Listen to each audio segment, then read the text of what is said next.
My name is Ryan Austin. I'm the chairperson for the Public Works Committee. Mr. Eichstead, you want to go and take a roll call, please? Joe Eichstead, City Engineer. Paul Vollert, Public Works Superintendent. Sherry Evanson, District 5. Shane Blazer. Thank you. So we'll call the meeting to order. Item number 2, review engineering and street department monthly activity report. Joe, you want to kick us off? Okay, reports are attached. Consistency throughout our garbage and recycling collection compared to 2021.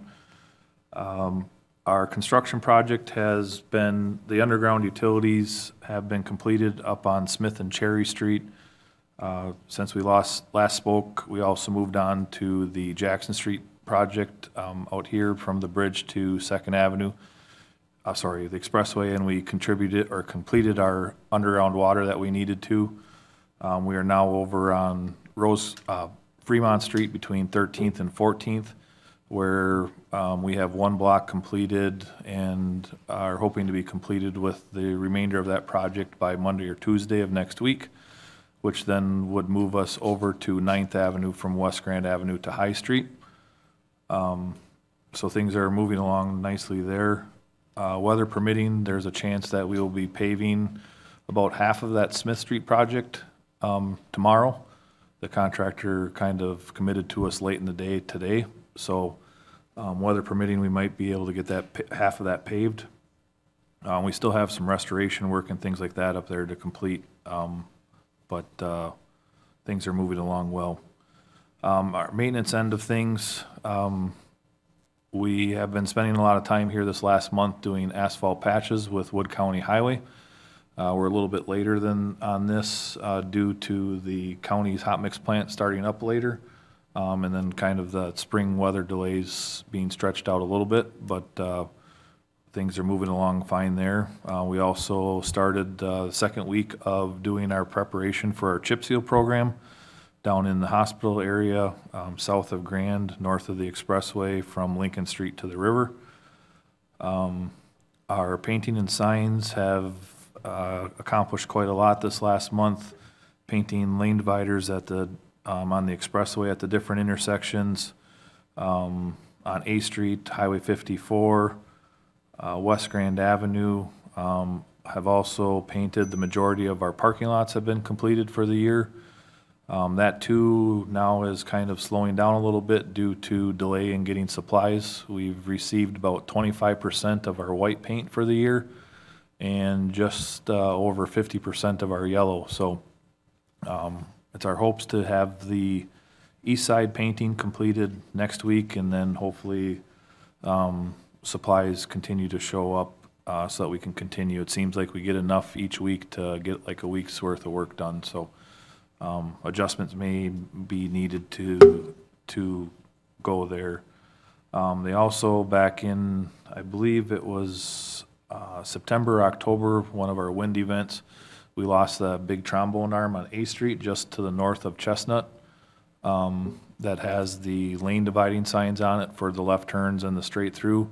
That was attached to a power pole. That fell down. It took us roughly 9 months to get the parts to get that back up, so we also got that work completed. And then installation of the signs on our construction projects or whatever. Our shop, it tends to be kind of our slower time of the year for our shop, if there is such a thing, but we continue to do maintenance on the police vehicles, fire department vehicles, and our own vehicles. We had to replace a lift cylinder on one of our dump trucks. And then we are working with Aaron Equipment, which is the manufacturer or the sales department that we purchase our loaders from, as we are having issues with the motor and trying to get that covered under warranty and playing those games to get that completed. So For the engineering department, the transportation utility is still being kind of continually worked on. Water and Light has set a billing date of, the first billing date of July 27th. And so that date is still the target at this point, and everything at this time is set up to start billing on that date.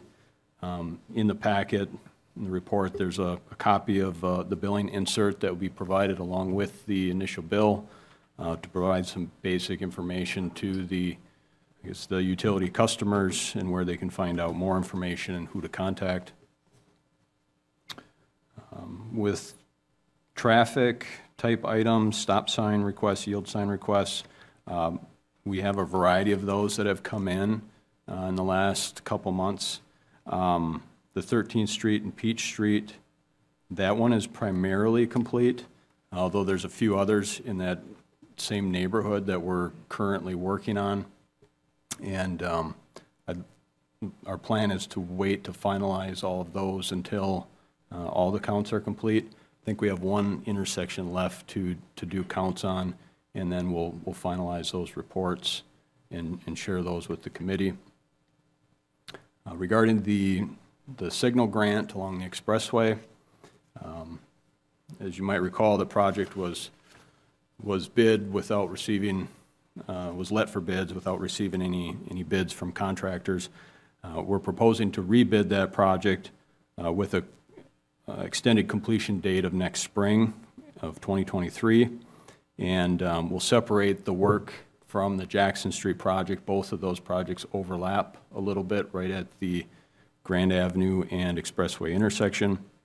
So we'll segregate those, make them completely separate projects, not dependent upon each other. In addition, the completion date of next spring will add some flexibility for the contractors, so they'll, if they don't have time this fall, perhaps they will in the spring.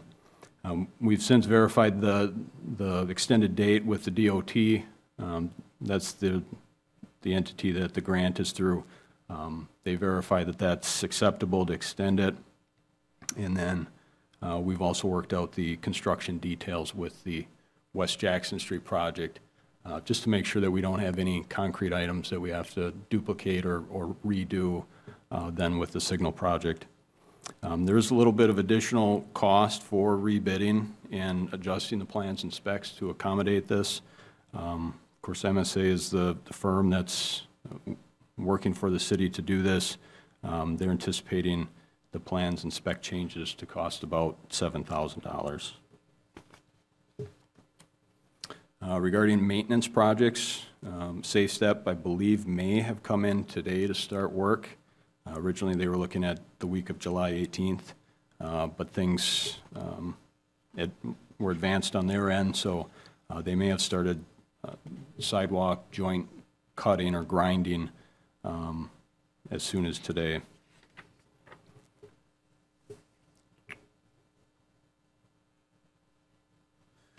We're continuing searching for applicants for the engineering technician vacancy in the engineering department, and we're continuing to work with HR on that.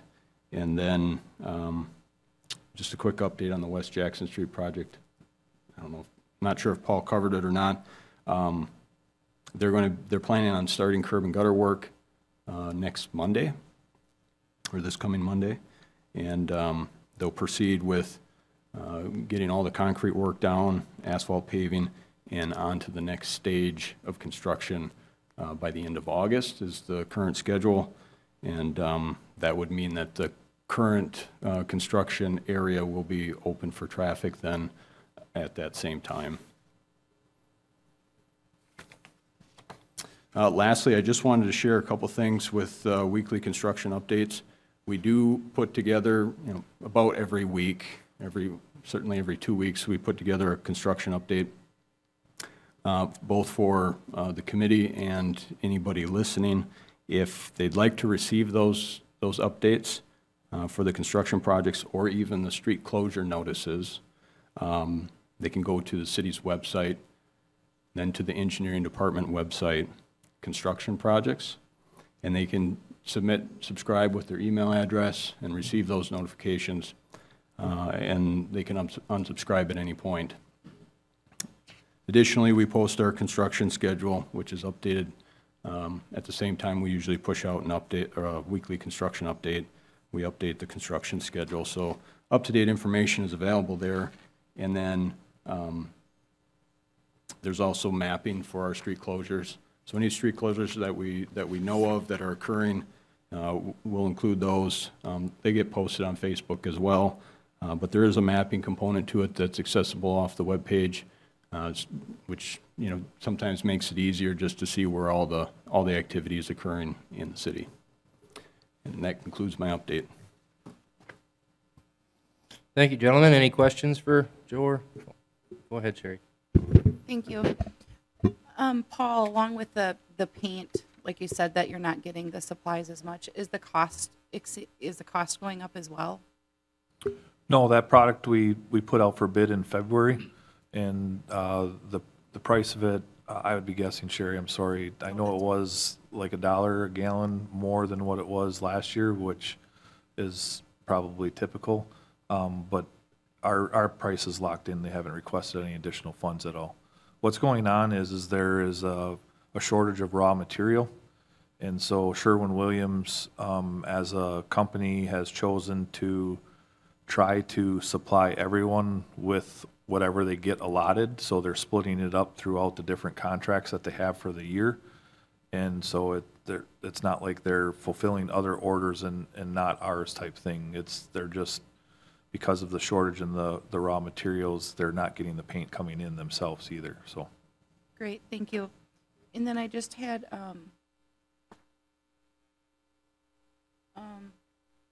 I just wanted to say that I have received a lot of compliments about the street closures on Facebook, those kinds of things, so I appreciate it. That's very helpful for everybody. Thank you.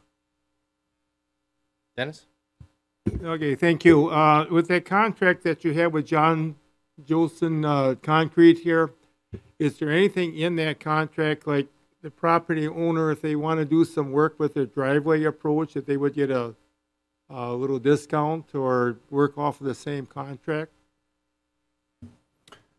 There isn't anything specific, like any buffer built into the budget for that sort of thing. Certainly if people ask, like, well, who's the city's contractor?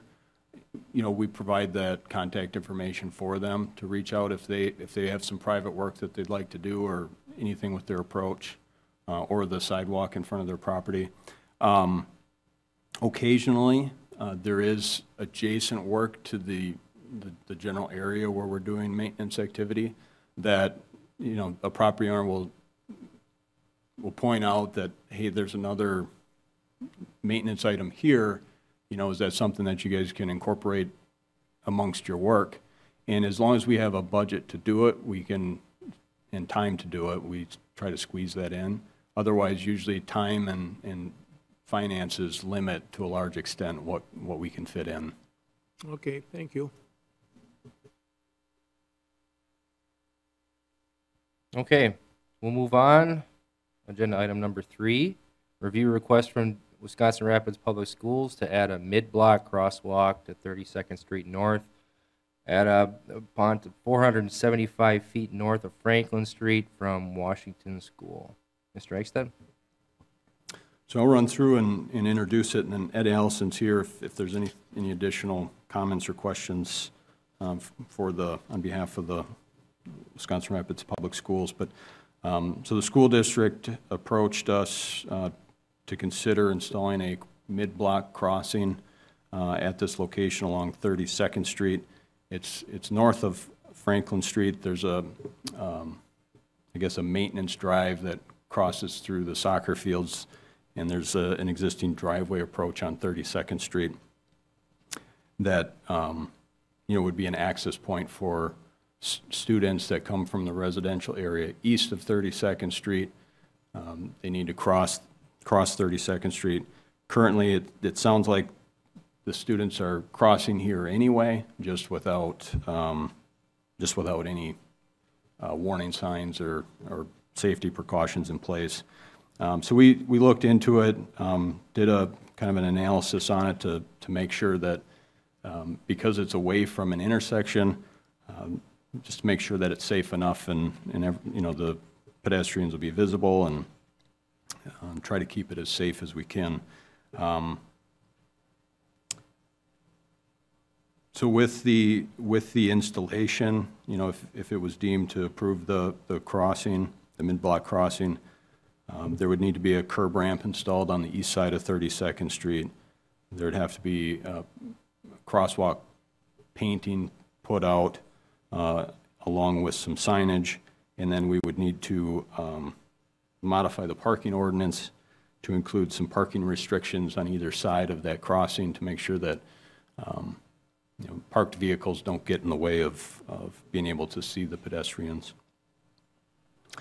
So the options available, initially we were, you know, initially and ideally we were hoping to enhance the mid-block crossing safety with the installation of LED school crossing signs. We got a quote back early this week that's at $10,000 just for the signs, so it's cost prohibited. But if money wasn't an option, that would be a good safety option out there. So without the LED signs, we could install the standard school crossing signs, and then of course there's the do nothing sort of option, which my understanding is the students are crossing at this location already.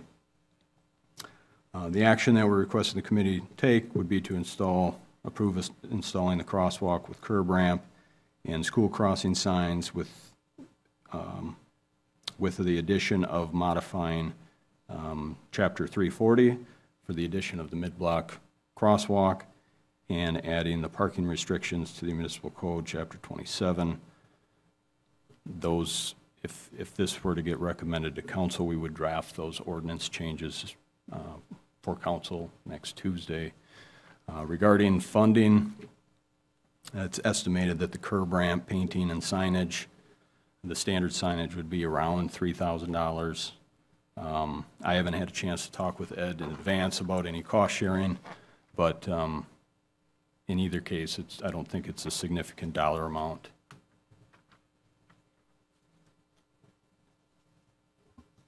Thank you, Joe. Any questions or comments by committee? Sherry? Sorry, Joe, you said in the packet it says the estimated cost of $3,000 for the standard signage or $6,000 with the LED installation, but then you just kind of had said $10,000 for the LED signage. So are these amounts what would be for the signage as well as for changing the curb and gutter, or what? Yeah, so the packet was put together prior to receiving the LED sign quote. The sign quote itself was $10,000. So just for the standard sign option, you know, with the painted crosswalk and the curb ramp, it's about $3,000.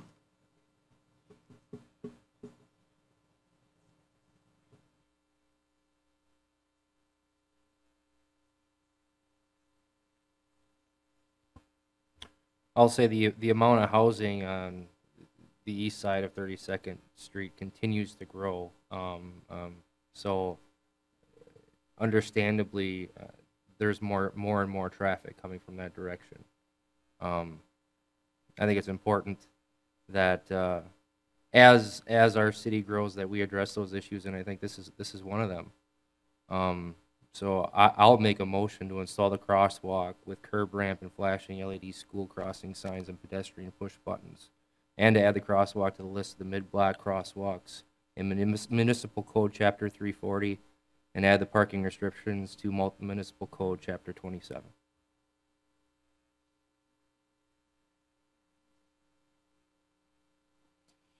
Is there any cost sharing at all with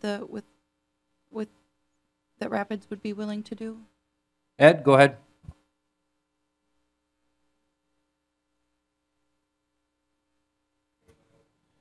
Edmund Allison, School District of Rapids. Yeah, we'd be willing to share costs on that. It's definitely needed. Right now, the kids cross and walk down 32nd to Washington in the street.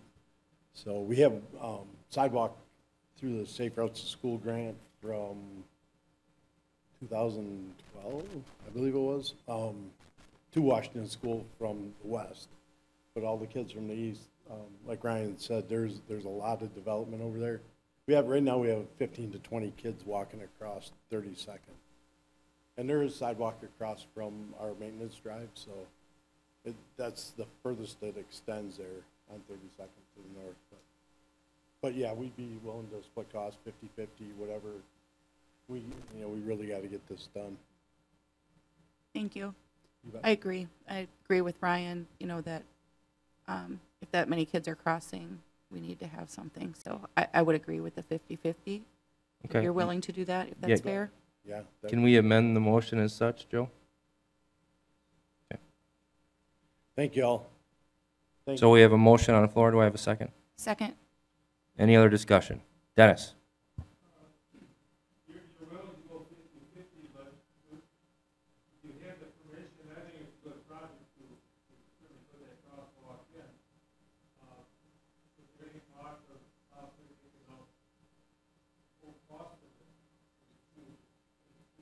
We could. My budget for elementary schools isn't very big, but yeah, I mean, we'd be open to it. I mean, sure. It's, Yes, yes. Any more discussion? Okay, hearing none, we'll go to vote. All in favor, respond with aye. Aye. Aye. Ayes have it. thank you all. Thank you, Joe and Paul, especially. We've been working on this for a while now, so You bet. thank you. Okay, moving on, item number 4, review request from Town of Grand Rapids to participate in the revamping of Chestnut Street from 23rd Street South to 32nd Street South. Paul? Thank you. Earlier this spring, I was, excuse me, approached by the town of Grand Rapids, my counterpart there, about participating in the repaving of Chestnut Street from just east of 23rd Street, about 50 feet. There's a joint there from when Highway 54 was constructed to the intersection of 32nd Street. A portion of that road falls within the city limits, and so in the packet, the cost of the project is identified. Because of the size of the town of Grand Rapids, they're able to work with Wood County Highway. So Wood County Highway's contractor would be pulverizing the existing asphalt, and then Wood County would shape it and then repave it. What they're requesting from us is to deliver and supply approximately 4 to 6 inches of road base over the top of the existing pavement, and then also provide the crushed blacktop for the shoulders after the road was paved. Because of our size, if we were to do it using our contracted prices that we have with American Asphalt this year, to do our portion of the project would cost us approximately $65,000. So the town of Grand Rapids is requesting from us to purchase those materials and the shoulder material to an estimated cost of $27,057.50, using our existing pricing and estimating, stuff like that.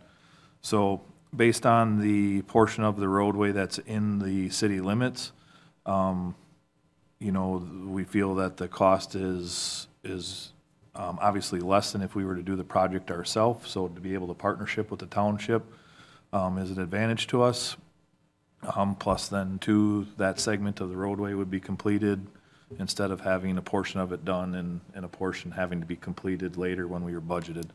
Obviously, this project was not budgeted because it wasn't something that was on our capital improvement plan, but it was speaking with the mayor and city engineer and finance director. We feel that because it's a roadway project, that using the degradation fees from the 2020-2021 season would be an appropriate use of those funds because it's an improvement to the street and maintenance project. And like I said, they were anticipating the cost savings if we were to do this project in the future. So, Thank you, Paul. Any questions? Sherry?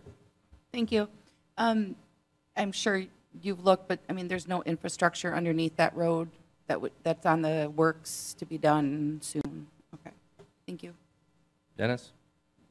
Well, is that, the construction of that road is from, part of the city, is that, all, town, still as a town road, or is that part of that, like, the city does, do a much better job of, putting in their streets and Grand Rapids would be on a town road. Is there any difference, or is that all town road structure, or is it? So are you asking the structure of the road itself? I'm assuming because all of that property in the business park was annexed into the city, was built as a town road. And it would stay in that same similar footprint for right now because it's just adjacent to city property. I probably didn't by the.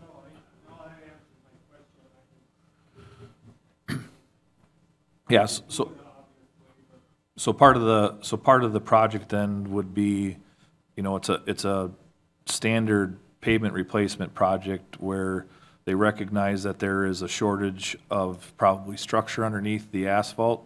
So they're going through and putting 6 inches of road base over the top of it. And then they're taking, for lack of better description, a rototiller, but obviously it's meant to do this. And they're pulverizing the existing asphalt, the existing road base, and the new road base that we put over the top of it, creating a larger pavement structure, and then paving it over the top, new pavement over the top. So it's going to be a better road than what it is today once it's completed.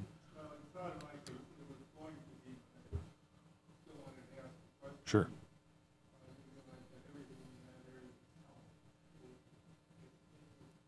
Mayor Blazer? Paul, is that road divided in half? It's one half ours, one half theirs? It's more of a longitudinal distance.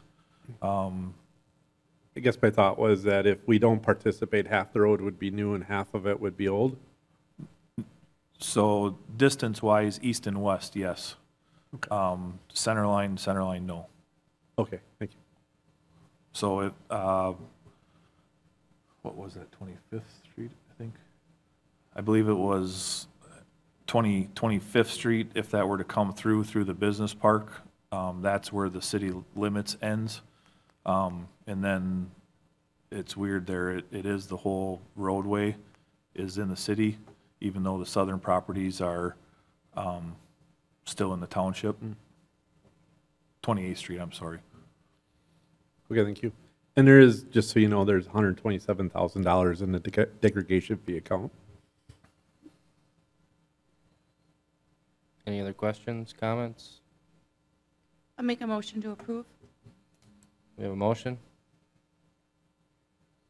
I'll second. Any other discussion? Hearing none, we'll go to vote. All in favor, respond with aye. Aye. Ayes have it. Okay, moving on. Item number 5, review the artwork proposal for the West Jackson Street Roundabout. Joe? So there's included in the packet, there's a memo provided to the committee from the Community Development Department. So there was a Heart of Wisconsin Chamber leadership team that drafted an RFP requesting for public art proposals in cooperation with the city for providing some artwork in the Jackson Street Roundabout. Both the Community Development Department and the Engineering Department provided letters of support for that. And the group received 3 proposals and selected Jamie Weinfurter's proposal. And then there's a kind of a sketch of what that might look like. Currently, there's some donations that have been lined up. Initially, it was assumed to be that the leadership team would be doing the legwork on soliciting donations. I guess that group has since disbanded, but so as of right now, there is some of it's been committed to for donation, some of it's not yet. So the timeline for the installation may be delayed because of that, which is okay. But I guess just wanted to share it with the committee, and if there were any questions, could certainly answer those at this time. Sherry? Thank you. I don't remember seeing this before. Okay. Nope, I It's think like- this is, 'cause I this was is the looking back first, and I was this is like- the first go at it, I guess. Okay. While I think the background information, the growth chart, is kind of out of the box thinking, I think it's really original and very interesting. However, I do have many issues with it, and I know, so I was looking at the Wisconsin DOT, the Facilities Development Manual that was updated May 17th of 2022. And it's a disadvantage. It says may create a safety hazard if fixed objects are placed in the central island.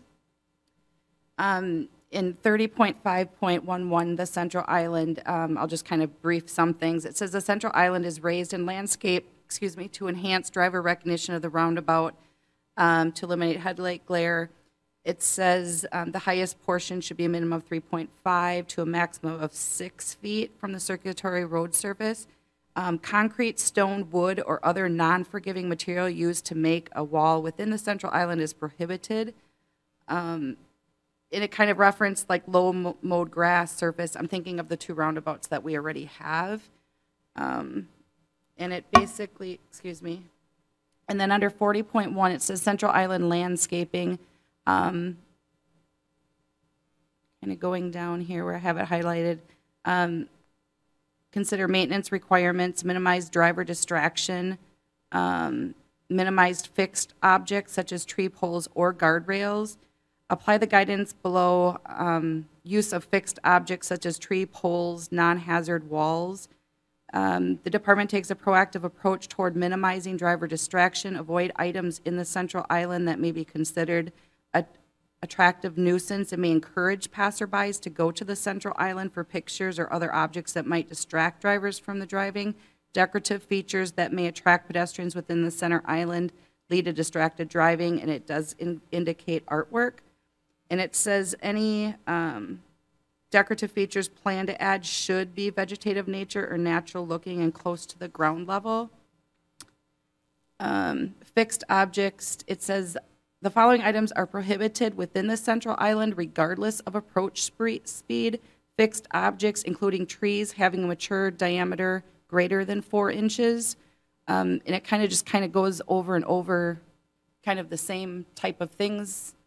And it talked also about if there was an accident and someone went over there, it talked about vulnerable things for the vehicles underneath the cars and that. And I'm thinking if we have poles ranging from 4 feet to 16 feet is too high according to this manual as it is. And I wouldn't think those would be very forgiving. I know most of the roundabouts we have, well, the one don't have anything because they got ran over by the state building, but the one by the courthouse has small trees, small flowers, looks very nice. So I'm just really not in favor of this because of the safety hazards. Thank you. So, yeah, if I could just respond to that. So I'm well aware of the FDM requirements, and certainly safety is of utmost importance. That information was shared along with the RFPs that's subsequently been reviewed with the artist. So looking at ways of how can we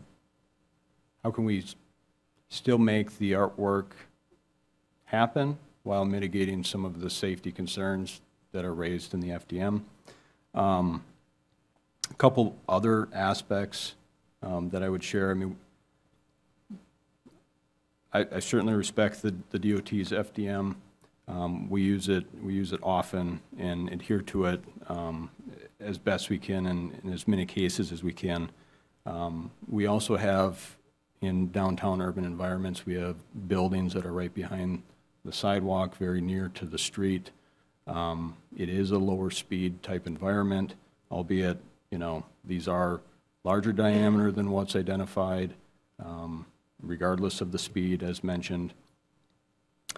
There's also the clear distance away from the curb to, you know, if an errant vehicle goes over the curb, you know, what's the clear space to any obstruction. And so, you know, taking that into consideration, also looking at the lighting that's proposed and making sure that it's not a distraction. If there is any sort of, you know, there's not a lot of intricate detail here, so I don't presume that it would be so much of a nuisance type item. But if there is any sort of plaque or signage, that it would be over by the wider walking path, recreational trail.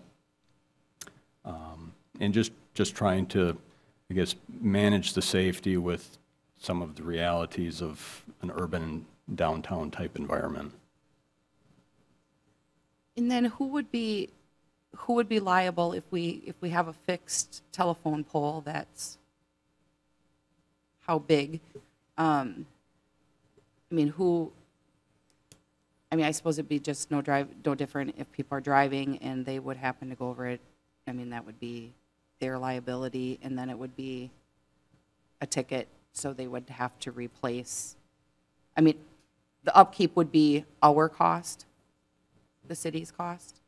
If they're hit Yes.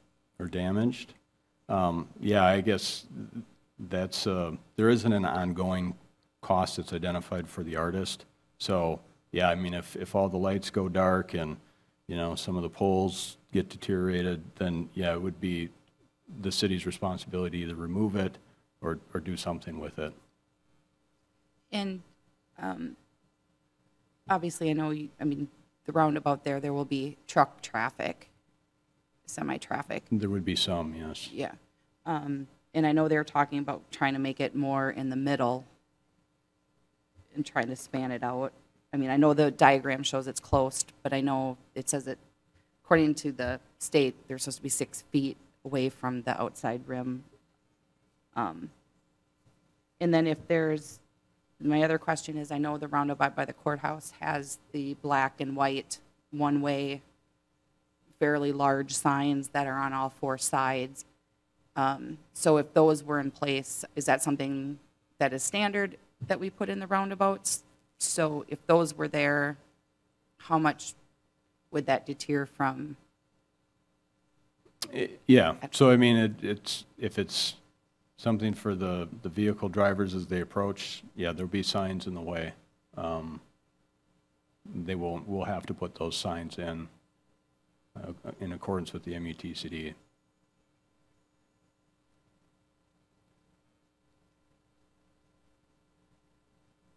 Thank you. I do have to agree with Sherry on this one, as far as the use of telephone poles. I feel like there could be a little bit more creative way to maybe pull this off without using such a formidable piece in the middle. I'm not trying to shoot this down, but I do understand Sherry's concern, and I share it. The other concern I would have would be folks wanting to take some pictures within the roundabout. I mean, there's a lot of pedestrian traffic in that area. A lot of events happen in that part of town. So is this something that maybe we could try to take back and see if there's some alternatives as far as design that could happen, Joe? Oh yeah, certainly. I mean, we've, I guess just for example, to be honest, the power pole type item is, I mean, the entire thing is a concern of mine. I mean, for all the reasons mentioned here tonight. You know, if there were other types of wood products, if that's the intent, then something that's smaller diameter, something that's safer to be in the right of way, something that doesn't look like a power pole. I mean, and perhaps if they were stained or a different type of wood material, a different structure altogether, you know, all of those things, would make it easier to approve to be installed. Any other questions or comments? So as far as this item goes, do you need any action on our end? No, no specific action needed. It's for information. I guess if there was a strong desire by the committee to not allow it, you know, I guess that action could be taken. And, you know, additionally, the project is not funded, so, you know, its future is unknown at this point regardless, but. Okay. Okay. Well, I'd encourage that maybe we take a look at materials here, number one, and maybe come up with some alternatives. I think it's most definitely doable, so. All right. Dennis? Oops, sorry. Go ahead, Dennis. Well, I'm definitely against this myself, and if you are looking for any type of an action, I would make a motion just to deny this request. Certainly the logs, anyway. I don't know what. I mean, I think we've kind of made it clear that we're not going to accept that type of formidable structure within the roundabout. Now, as far as the idea behind it, that I would entertain some alternatives before I feel like I just deny it. So, I mean, that's my thought on it. So, we do have a motion to deny the plan as it stands. Is that just for the logs, Dennis, or is it the plan period? It'd be just for the logs. Okay, I okay, don't so know what other plans he would have, but I don't know that we. if you don't need the I don't think it's motion, I withdraw necessary. it I think then. we let it go at this time and see if there's any alternatives that are brought forward. Any other questions, comments? No. Okay, so then we'll move on. Item number 6, review proposals for the rail feasibility study. Joe? So we solicited 11 firms for this project to try to get proposals back from. Those are listed in the referral item. We got 3 proposals back. I provided a supplementary document just this evening that has the 3 firms listed. One was from Link Things in Tapco at $19,000. Firm number 2 was Patrick Engineering at $20,000. And then firm 3 was MSA and Via Rail at $86,300. And I guess I can just summarize the 3 proposals, and then I guess kind of what we're recommending at this point, given what we received, and then you know, certainly if there's any questions. So proposal 1, they're very specific, primarily focused on the technology end of things. They're a company that is out there selling a package and set of products to provide real-time data to vehicle drivers, you know, based upon train delays and where trains are and where they're occupying crossings. So there, you can, if you read the proposal from proposal 1, you can see very clearly in there is that that's what they're driving at with all of their recommendations. However, they do have the information that they can collect and provide is something that would be quite valuable, I think, especially early on in this particular study, if not even something perhaps to pursue as an alternative for the future. But things that they could collect, and what they're proposing is initially investigating the issues, setting up equipment at 2 crossings, and collecting rail speed, direction, length of train, and calculated count of blocked vehicles, time of blocked vehicles, noise levels through trains versus rail switching, estimated fuel usage, estimation on citizen productivity cost, logistics impacts, and emergency response impacts. So basically, they would be using that data to derive what is the expense of having this inconvenience and delay caused by the trains to all the drivers in the community. They anticipate 12 weeks duration from beginning to end, and their total hours proposed is 150 hours. Proposal 2, this was specifically referenced, this firm was specifically referenced to me because of their rail and transportation experience. They'd perform an initial site visit, review field conditions. Their proposal primarily aims at high-level comparisons of all the alternatives. And of course, they've stayed within the identified budget that we had. And then they're able to start quickly and complete rather quickly. Total proposed hours is 135 hours. I guess just for a quick comparison, they did not emphasize greatly on the initial investigation and definition of the problem, whereas Proposal 1 was very much focused on that. Proposal 3, they're proposing a more thorough investigation, review, and development of alternatives. The proposal price signifies that. One of the big, besides the price, another downside is that they would not be able to start until January of 2023 and expected 1-year duration to complete. Just for comparison, total hours proposed 529 hours. So it brings me to the recommendation. And considering, you know, everything that's gone on over the years and decades related to trains, quiet zones, train noise, congestion, complaints and concerns, and how it's been negatively impacting the community, I think it's critical that these concerns and issues are clear and quantifiable, so that we make sure that any proposed alternatives will in fact minimize those concerns and correct the issues to a satisfactory degree. So again, Proposal 1, they emphasize the fact-finding and quantifying aspect, and making sure that they understand that we understand moving into the alternative review the concerns of stakeholders.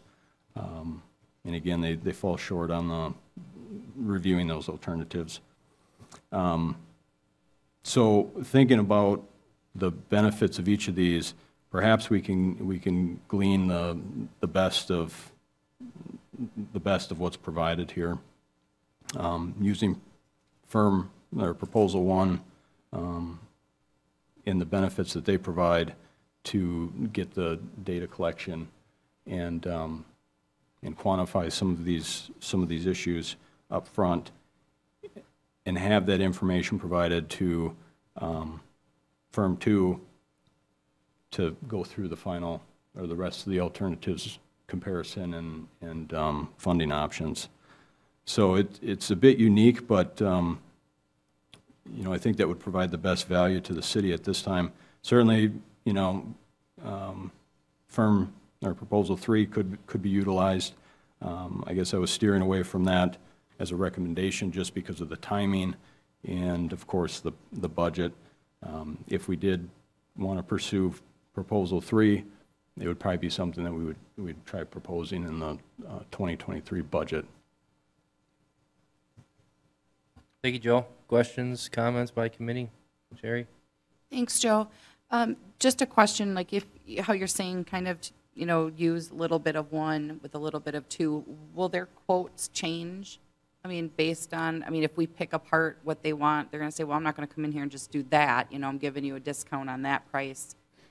Yeah, we would have to go back to them, and so it's not, I mean, they identify each of the tasks and hours and costs for each of those tasks, and so I'm approximating around the $30,000 mark for a hybrid approach. I don't know exactly what their fees would be for that, but you know, if that was something that the committee thought was good and wanted to pursue, I'd definitely reach out to them and see if we could get some arrangement. Maybe they would connect together and figure it out on their end, how they could partner together to satisfy what we're looking for. Okay, because I know this has been an issue for a long time. And like I said, I'm not a negative naysayer. I know there's grants out there, but to move a railroad at all of the locations, I mean, I know Marshfield did, but we have so many different areas. So it's like I was primarily looking at, you know, the quiet zone issue. So I think it'd just be interesting as a committee, what exactly are we looking for? I mean, I know we have this study, but I mean, are we primarily looking at moving the railroad? Are we looking at, I mean, I know like the one, proposal number 1 talks about, you know, how long people sit, I mean, all of that stuff, but I mean, as all of us drive it every day, we kind of know that already. So it's, I guess I don't know. Right, yeah, and I think that's the question. I mean, we have a sense of it, all intuitively have a sense of it. I mean, certainly we hear from, we have our own experiences, we have those of people that have shared the concerns and complaints. I guess we haven't heard, and that's one thing in Proposal 1, that they would provide a survey for the stakeholders that would make sure that we hear from people that may not have concerns or have at least voiced those concerns. And then if we can, what I'm thinking is if we can provide a dollar amount for what this is costing the city just as it is today, and then you can compare that expense to what these capital expenditures for these alternatives might be, becomes a great selling piece to move in a particular direction. You know, if relocating rail is $30 million, well, you know, that's a lot of money. If we know that, well, it costs the community $10 million a year, well, that, you know, it changes the conversation a little bit on what sort of dollars we're actually talking about from an investment standpoint. I'm not sure, does that clarify? It does. It does. I guess I would just, you know, if you go back and you ask 1 and 2, you know, how much longer are we talking, where like some of them, they could start in 5 days or whatever, you know, what are the intentions of the committee? I mean, what do you think? Yes, thank you. So my 2 cents on this. Do I think that, you know, we're realistically going to, you know, be able to move the rail or create an underpass or overpass? I feel like it's doubtful. I just, the amount of money that it's going to cost, it's going to be very substantial. Do I want to know if it's possible?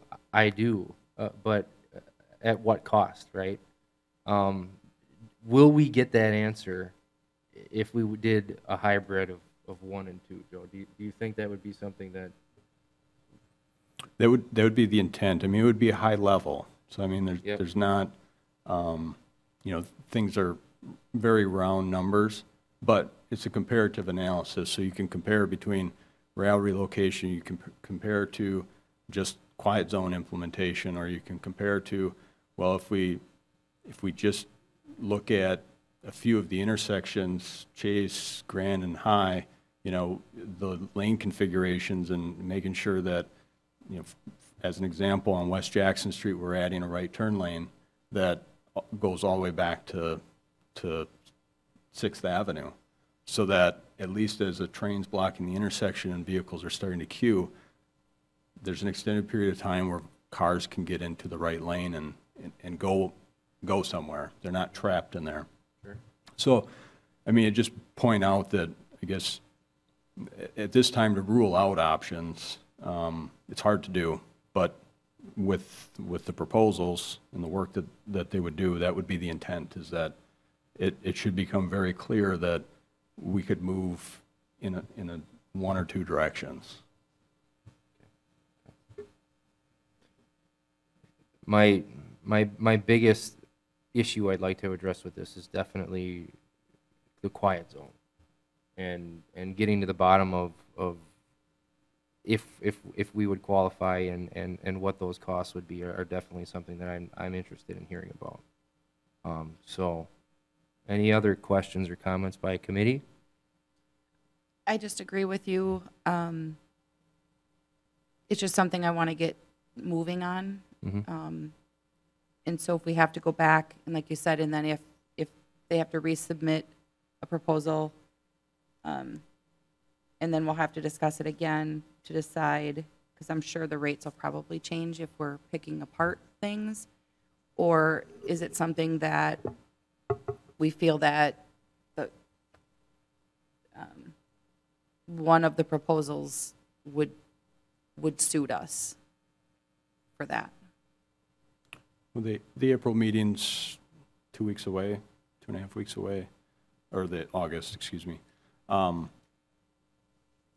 could reach out as soon as possible and see if they can provide some input back to us for the next Public Works meeting, and you know, see where it lands. Is it below 30? Is it above 30?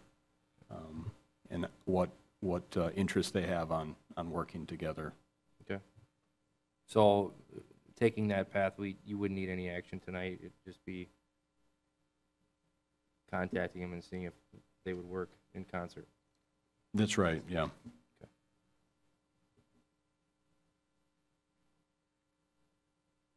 Any other questions or comments by committee?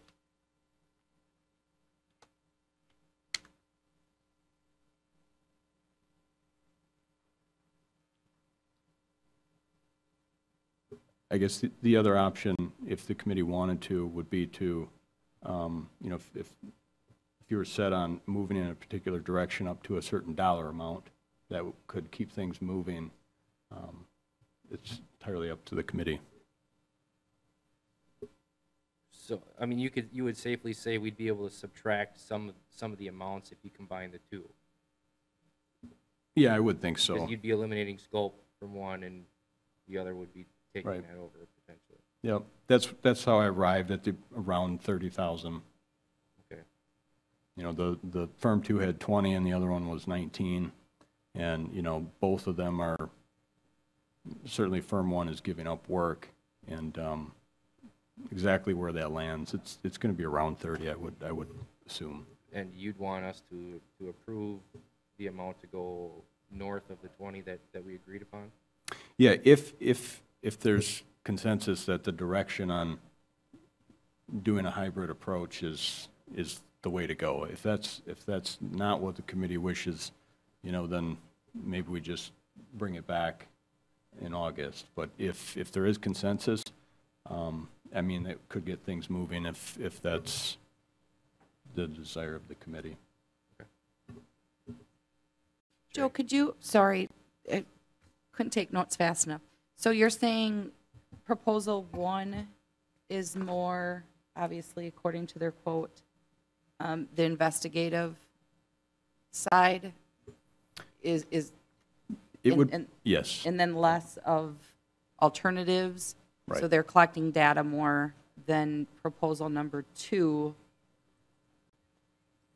That's correct. The proposal two, they're well suited for reviewing the alternatives and funding sources and coming up with broad, high-level cost estimates.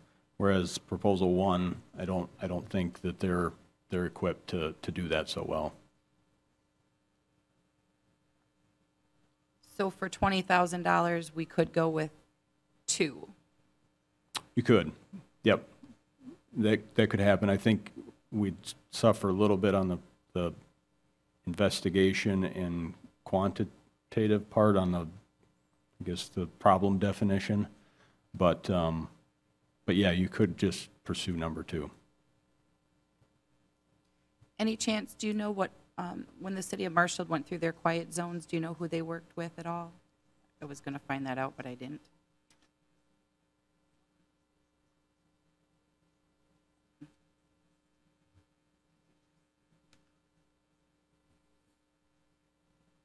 What are the committee's wishes?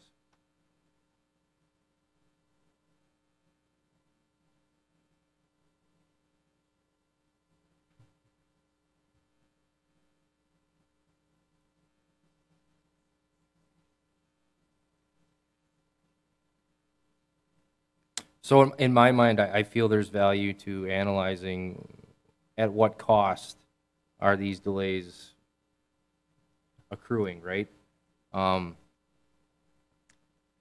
I think the combination of the two will give us a bigger picture of the issues and the potential solutions that we're looking to, and solutions that we may not even know are out there. So I would be in favor of Joel soliciting both firms to see if they'd be willing to work together, and maybe we can bring that back to next month's meeting, or we could potentially be having a special meeting here soon, and if you could get that information, we could bring it up then and put it on the agenda then. Okay? Sounds All right. We will be moving on then to item number 7, review and consider adding parking on the north side of Baker Street between 5th Street and 8th Street. Mr. Eichstad?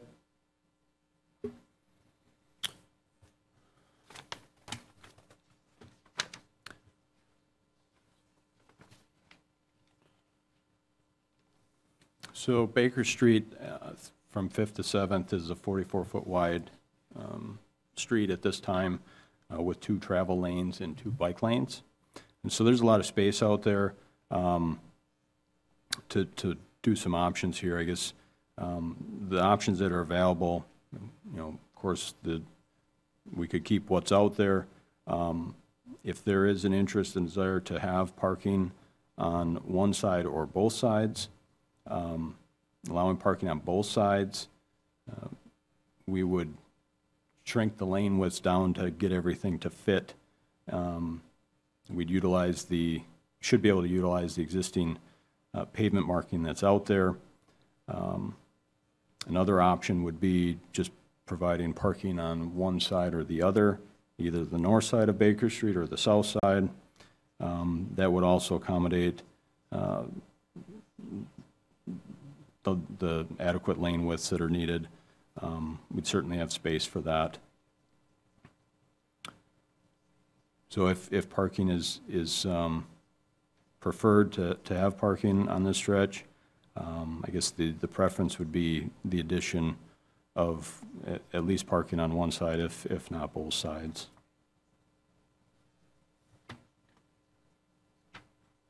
Thank you, Joe. Any questions or comments by committee? Sherry? Joe, what kind of, if we, because I was thinking, if we allow it on both sides of the street, but if we allow it on the south side, the repainting the road, the marker, what kind of cost approximately, Paul or Joe, what would you be looking at? Approximate, any guess? I don't really have an approximate cost. I guess it'd be more so if we have, we'd work within our existing budgets and material that we have. If we're run short on paint, that would be the, I guess this is painted next month, if there's something we have to give up for repainting later in the season, but. And so if we did the both sides on Baker from 5th to 7th,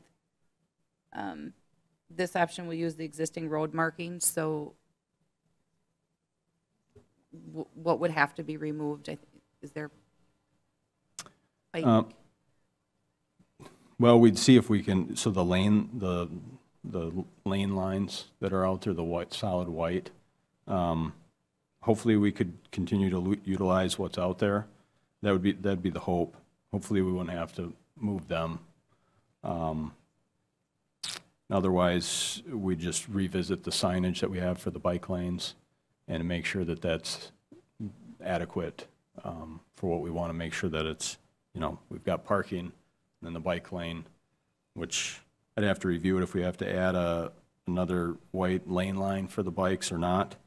But that would be the only addition then for paint, would be white lane lines on one of 2 for each of the bike lanes. Okay.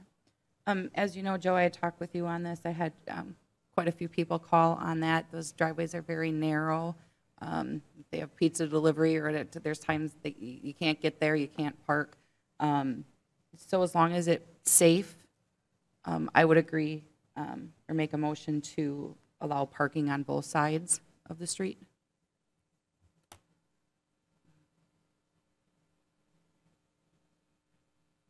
We have a motion.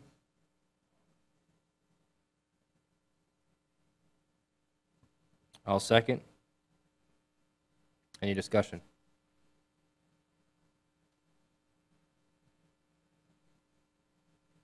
Joe, you're comfortable with both sides of the street? I mean, Yeah, there isn't, there really isn't any safety issues, you know, as far as coming up or going down the hill that would necessarily prohibit having having parking there. Yeah, so I don't think there's really any reason that it couldn't go in. any other discussion? Dennis? Joe, I noticed that there wasn't any traffic count or even the speed of the vehicles in that vicinity. Is there any particular reason that there wasn't any testing taken there, or? For parking restrictions, we don't normally look at the traffic volumes or the speed. You know, it's more so the width of the street and then what's surrounding that. Certainly when we get to the proximity of A Street or any of the intersections, but especially A Street, we'll need to, you know, stop the parking, being able to park so close to the proximity of that intersection, just to make sure that, because we have two westbound lanes coming west across A Street that would, well, one lane, but it's coming from the outside of the street, so they have to merge over, and creating space for the bikes. And so things like that we take into consideration, but otherwise, with parking regulations, traffic counts aren't usually factored in. Okay, I assume that none of the neighbors have questioned it one way or the other about parking on that street? We haven't had any internal to the engineering department. I think Sherry's received, sounded like several inquiries about allowing parking along this stretch. And just to add to that, just because of where the streets are, if they needed company to park, they're walking blocks to park their car because there's no street. And I know I kind of talked with Joe about that. So, thank you.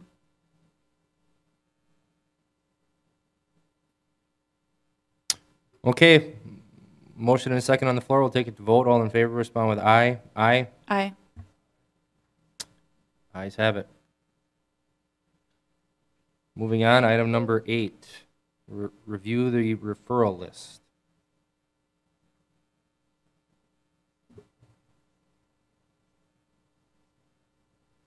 Looks like we could probably remove number 9. Yep. I think that's complete. In fact, we issued that permit. All the conditions have been met, so we issued that today.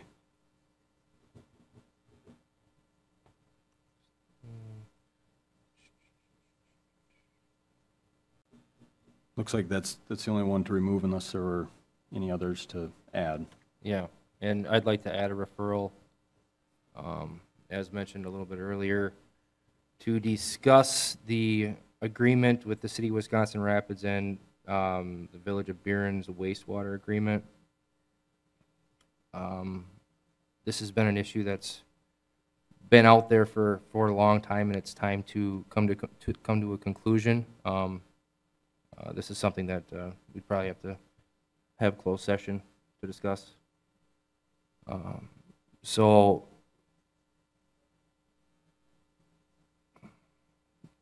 Joe, is it possible for you to maybe reach out once we talk to Attorney Schill when she returns from vacation, and we can maybe schedule a special meeting? This time is of the essence, in my opinion, on this subject, to get to the bottom of it. Certainly. Okay. And then obviously committee members, once we do kind of get a date that could potentially work, we'll hopefully it fits in our schedule so we can make something happen there. Any other referrals?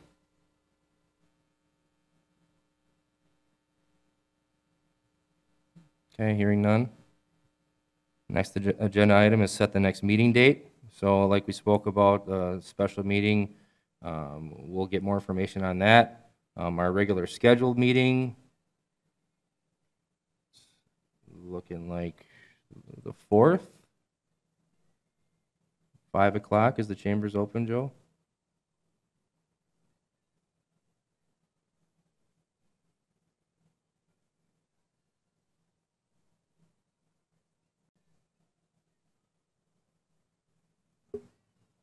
Yes, as of now it is. Everybody good with Thursday, the 4th at 5?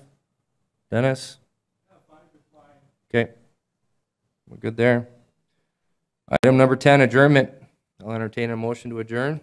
Second. Okay, motion to adjourn, second by Sherry. All in favor, respond with aye. Aye. Aye. Have a good evening, everyone.